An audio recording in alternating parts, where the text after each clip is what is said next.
Here we are, and welcome to another episode of the Friday Night Movie Podcast. And last week's episode was epic. Would you agree, Becky? I mean, I almost feel like, should we just end our podcast now? Like, we should. This episode is close to it because we've been really busy. Lily's driving right now in a rainstorm right now. I thought she decided to come tomorrow.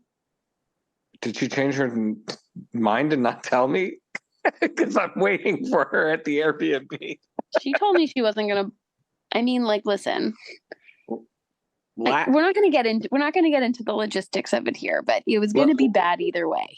You know what? She is making a valiant effort to get here tonight, but at least in the last message I saw from her. But I'm just saying, like, we went from maybe the peak episode last week in the history of this show to you and me probably about like 9 hours before the podcast drops, right? Essentially doing a FaceTime call. Like scraping this. Yeah. Really scraping this it's because we were on such a high from last week. I think we were like... We forgot. We just forgot, like, it was so good. That's why I'm wondering, should we just end our podcast? No, we're not ending the show. We're not ending the show. There's people we'll never do anything that good. There are people who have messaged me today to say, I haven't really been listening. I've been following your show, but I haven't really been listening to it. And I picked that to be my first episode. And so... Oh, my God. I feel so bad for them. I said to this one friend I spoke to today, I hope she's listening this week. Shout out to Ayelet.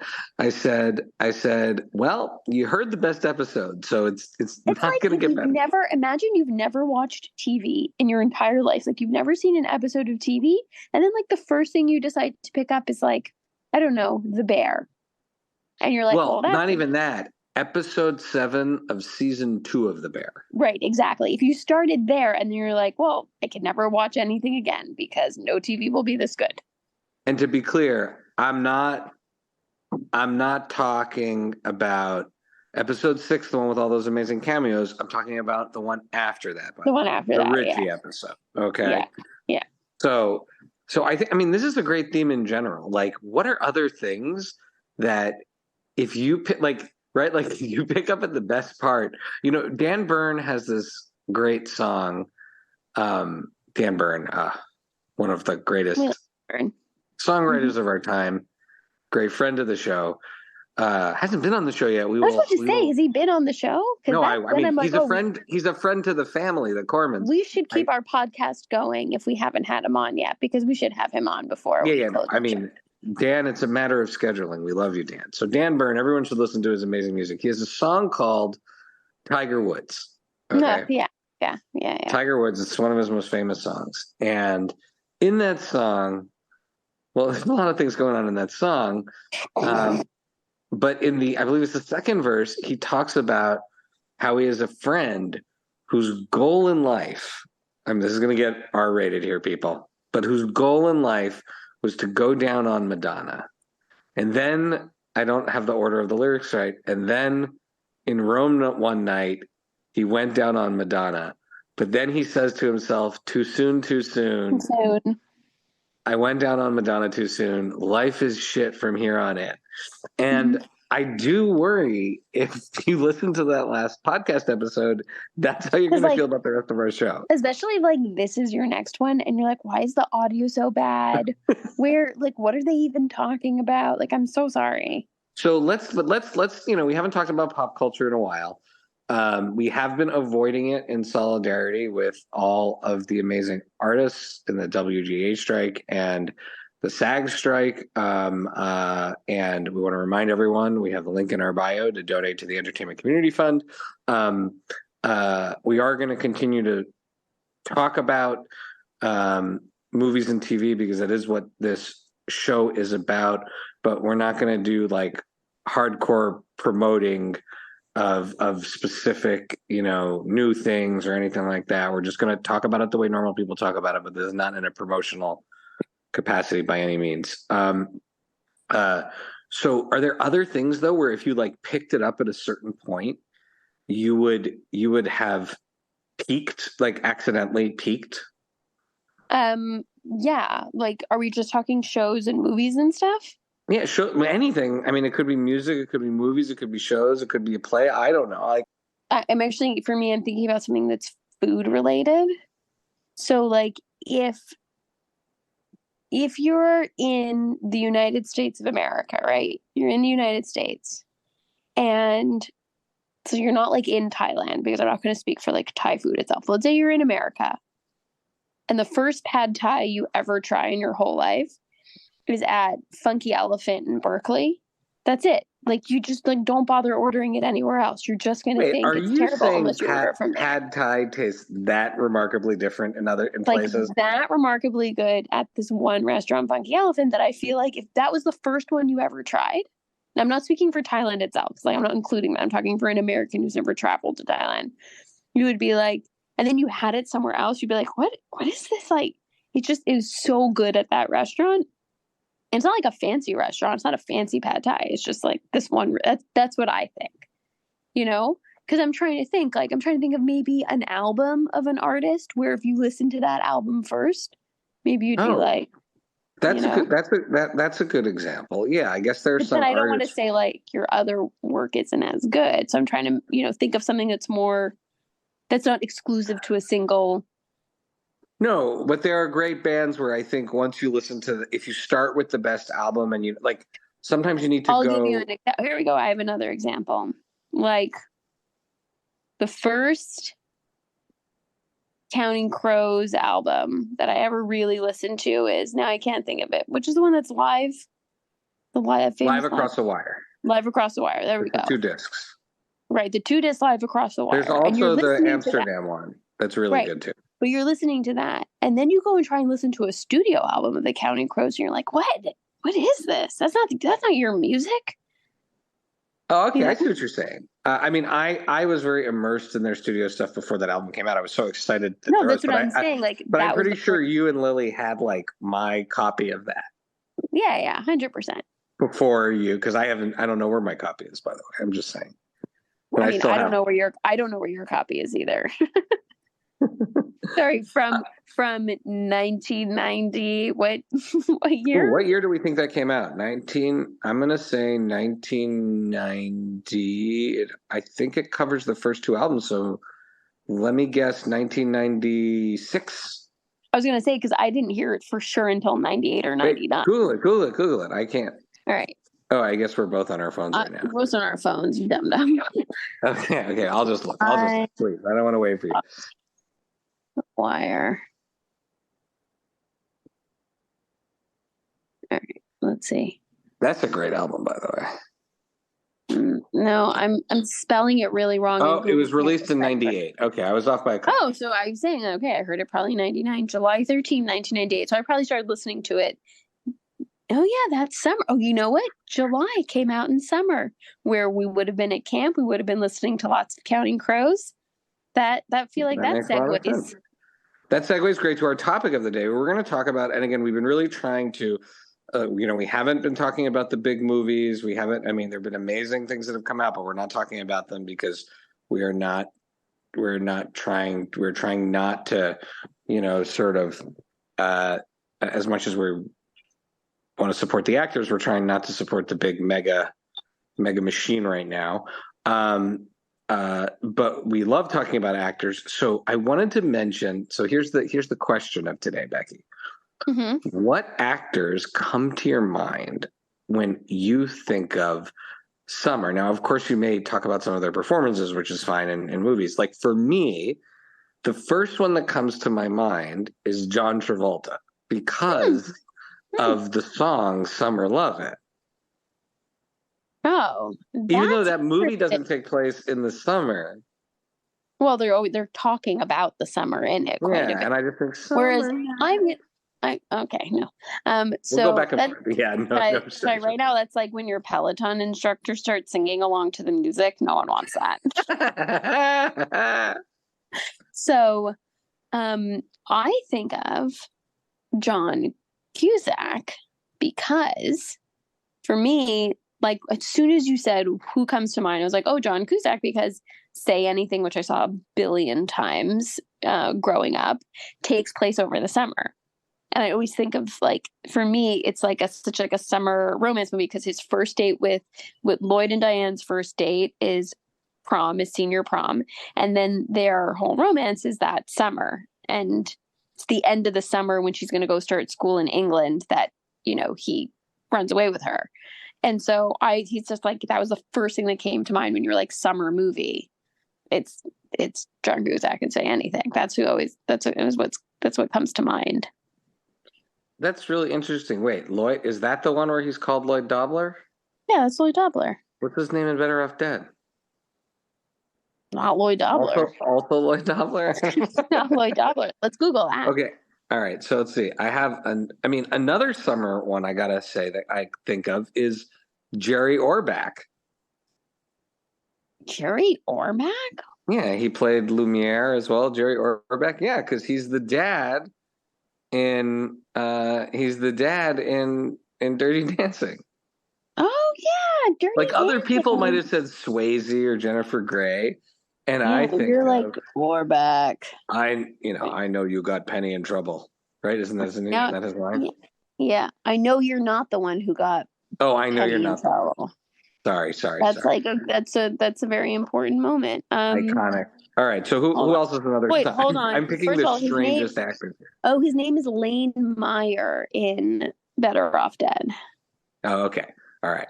Now, what about you? Give me another summer. Like, what comes to mind is Jason Biggs, because American Pie came out in the summer. Like, it was summer. I thought maybe you were thinking of American Pie 2, the underappreciated sequel that I happen to have seen more than the first one. No, it's because American Pie came out. This is a great story. American Pie came out in the summer, and I was at camp. The summer it came out, and it was the biggest deal when that movie came out. I mean, you remember, this was like, oh yeah, it was like a generational cultural moment. Generational cultural moment. And so it came out not just in the summer, but it was in theaters during intersession, between the two sessions of camp, right? Where you go home for like 5 days between the two sessions of camp. And everybody went to go see this movie. I mean, like every single kid who was coming to camp the second session, everybody had seen this either before they got to camp or during intersession. And if this is 98, I was working at camp and you were still a camper. Right. And I was still a camper. Now, I was young. It was 98. I was like 14. So during intersession, when I was hanging out with one of my friends, we didn't think to try to go see American Pie, because it was probably like R-rated or whatever it was. Like, we were like too young, or we didn't think of it. So instead, us two dum-dums, we went to go see Wild Wild West. And I never saw American Pie. And I remember getting to camp and feeling like so left out and like such a loser, because everybody else had like managed to see it except for me. And I'm like, no, I saw Wild Wild West, which no one was talking about. So I was very left out of that cultural moment. That is. Wait, so you think of American Pie, but which actor? Oh, you think of Jason Biggs? I said Jason Biggs because American Pie, so I always didn't think of Jason Biggs. Oh, okay. Like you missed out. That's like another to me, like a summer, like someone you say, oh, summer movie. I think Lloyd Dobler, because it's like such a great summer romance story, and I think Jason Biggs. I think American Pie, that was the biggest movie of the summer when we were teenagers. Yeah. Okay, I got it there. Okay, another summer one that I always think of, and this is one that's like really special for you and me, is Arnold Schwarzenegger, because we did a camp day off together once. Do you remember this? Oh my God, this is the best. So a camp day off is like a big thing, because you're counselors, you're tired all the time, you haven't been air conditioned in a month, and Becky and I did like a brother-sister day off, and I had this very scientifically planned day off, which was you're still the exact same person 25 years later. Nothing about you has changed. The Best Western out on Route 9, which I'm sure doesn't exist anymore, and it pumped the air conditioning to like frosty temperatures, watch TV, go to the mall, eat, go to the movies, rest, go to the movies again. Mm-hmm. And we were very excited because very under the radar, Terminator 3 had come out. And we get into the movie. I think we've told this on the show before, but so many years ago that I think we can just treat this as a news story. And we get into the movie, and I remember we thought we were a few minutes late because for whatever reason we were a few minutes late. And so we get in the theater, we sit down, and we're like, wow, they really cut to the action in this movie.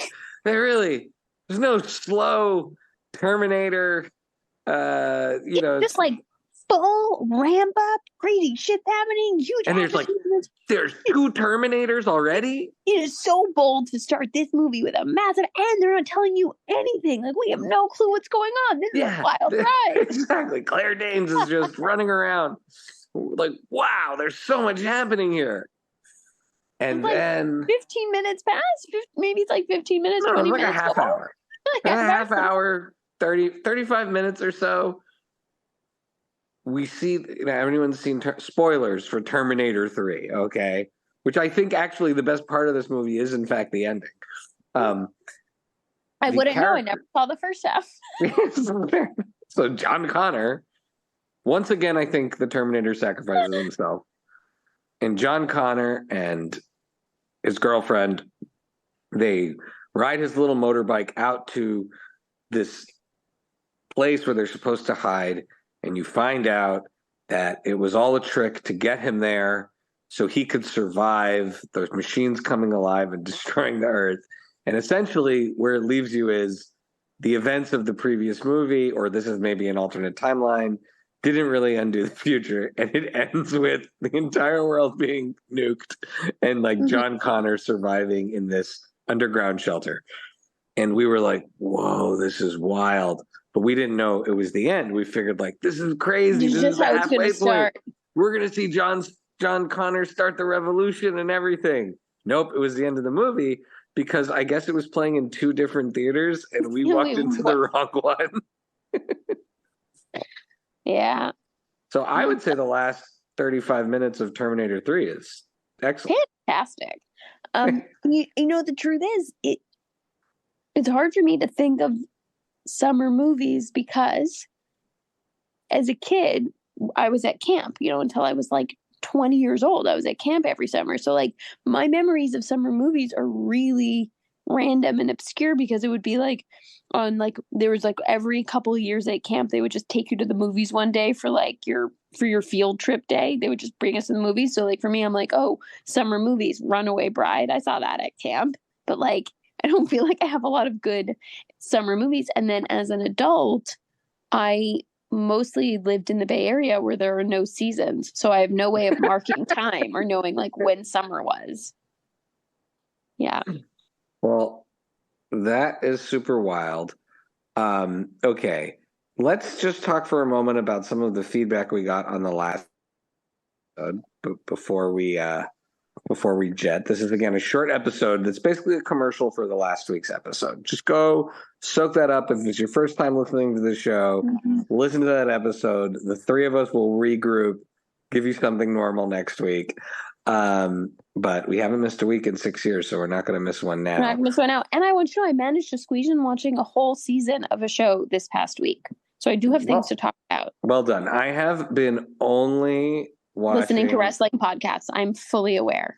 Listening to wrestling podcasts and watching old wrestling matches from the 80s and 90s online. Yeah.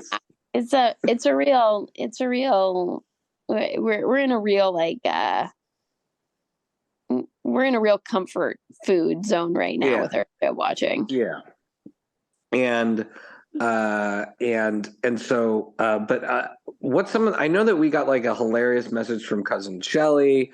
I know I got funny messages from all of the cousins, from Mindy, from everybody. Is there, anyone in particular? Thank you to everybody for writing to us. No. I'm just. Everyone wants a picture, the real picture, and I'm not sending anyone the real picture. You're not? God, you're so stingy. Why wouldn't you send them the real picture? Because I'm not sending that. Text me. I'll send you the real picture. This is the mistake people are making. They're reaching out to like the rule follower over there. Just text me, I'll send it to you. It's fine. I've just been like ignored people's requests. So just like here's the thing, if I already have your number in my phone and you text me for the picture, I'll send it to you. That's good. Yeah. All right, Becky. Well, we'll be all back together soon. Lily, drive safe. And I'm really worried. Is she really driving up now? That's the latest message I got. Oh, God. She told me she was coming in the morning. But we also know she can't come in the morning because she would never get here in time. Yeah, she'd never get here. She just wouldn't happen. Better to Has anything fun happened with Mom? I mean, I will say I got a great message from... Anyways, Mom... This is going to be released on the TY anniversary weekend extravaganza. And I just want to say, if you want to see full Fania in full action, do not miss that party. Go buy a ticket now. There's still time. There's still time. We'll see you on to buy Sunday. A ticket. All of the Cormans will be in attendance with our matriarch in full effect at the Camp Tel Yehuda 75th anniversary extravaganza. David Broza is playing a concert, and Fanny Corman is going to be waving everywhere. a purple dildo. I can't believe you said that. She will not be doing that. Becky's face.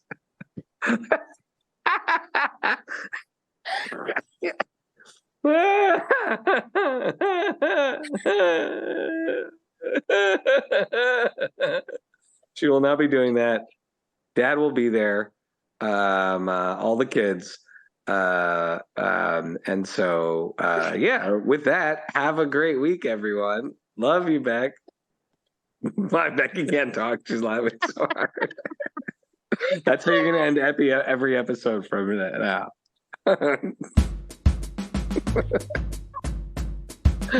Mom's going to listen to this. She's going to kill us. Have a good week. Love you. Bye. Thank you for listening to Friday Night Movie, the sibling rivalry and pop culture podcast. Join the Friday Night Movie family by following @FryNightMovie on all of the socials and visiting our website, frynightmovie.com. Our theme song is by What Does It Eat? And make sure to leave us a review on Apple Podcasts or wherever you get your podcasts. Thanks for listening.